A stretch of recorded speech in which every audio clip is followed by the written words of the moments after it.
અમરેલી જિલ્લાના રાજુલાના ભેરાઈ બલાડ માતાજીના મંદિર ખાતે વૃક્ષારોપણ કાર્યક્રમ યોજાયો હતો। રાજુલા તાલુકાના ભરાઈ ગામે આવેલ બલાડ માતાજીના મંદિરના ગ્રાઉન્ડમાં વૃક્ષારોપણ તથા ચકલીમાના માળાનું વિતરણ કરવામાં આવ્યું હતું। બલાડ માતાજીના મંદિરના મહંત નિખિલભાઈ ત્રિવેદી તથા ભક્ત મંડળ ચિરાગભાઈ જોશી દ્વારા કાર્યક્રમનું આયોજન કરવામાં આવ્યું હતું, જેમાં ભેરાઈ ગામના સરપંચ તેમજ કથળભાઈ તથા ગ્રામ્ય પંચાયતના સદસ્ય રાજુભાઈ તેમજ ભીમભાઈ સાખડ બોડી સંખ્યામાં ઉપસ્થિત રહ્યા હતા તથા બલાડ માતાજીના મંદિરના મહંત નિખિલભાઈ ત્રિવેદી જણાવ્યું હતું કે વૃક્ષારોપણનું જતન અમે કરીશું। ચકલીના માળાનું વિતરણ કરવામાં આવ્યું હતું। સરપંચ વાલભાઈ રામને જણાવ્યું હતું કે સર્વ ગ્રામજનોના સહયોગથી સુંદર આ કાર્યક્રમ યોજાયો હતો। ભક્ત મંડળ ચિરાગભાઈ જોશી દ્વારા જણાવ્યું હતું કે વૃક્ષારોપણ કાર્યક્રમ પર્યાવરણ બચાવો અભિયાન અંતર્ગત દેશમાં દરેક જગ્યાએ વૃક્ષારોપણ કાર્યક્રમ વાવેતર થાય તે લુપ્ત થતી પ્રજાતિ ચકલી બચાવો અભિયાન અંતર્ગત માળાનું વિતરણ કરવામાં આવ્યું હતું। જે કેસની ગુજરાતી સાથે કાળુ શાખાનો જાફરાબાદ હાલાભાઈ ગાંડાભાઈ રામ ભેરાઈ ગામના સરપંચ તાલુકો રાજુલા જિલ્લો અમરેલી બલાડ માતાજીના મંદિરે વૃક્ષ રોપણ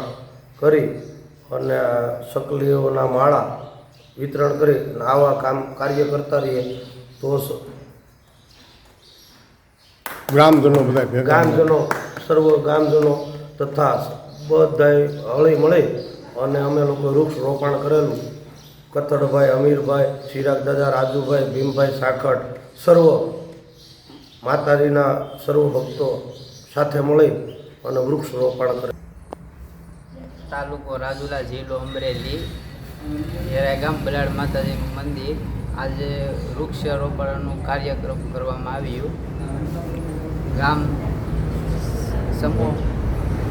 સમૂહ તથા ચકલી માળાનું વિતરણ કરવામાં આવ્યું। ચિરાગ દાદા તથા મિત્રો સરપંચ યુવા વાલભાઈ રામ આજે કાર્યક્રમ સારો છે। તમારું મહંત તરીકે તમારું આખું નામ? મહંત બલાડ માતાજી મંદિરના મહંત ત્રિવેદી નિખિલ દાદા।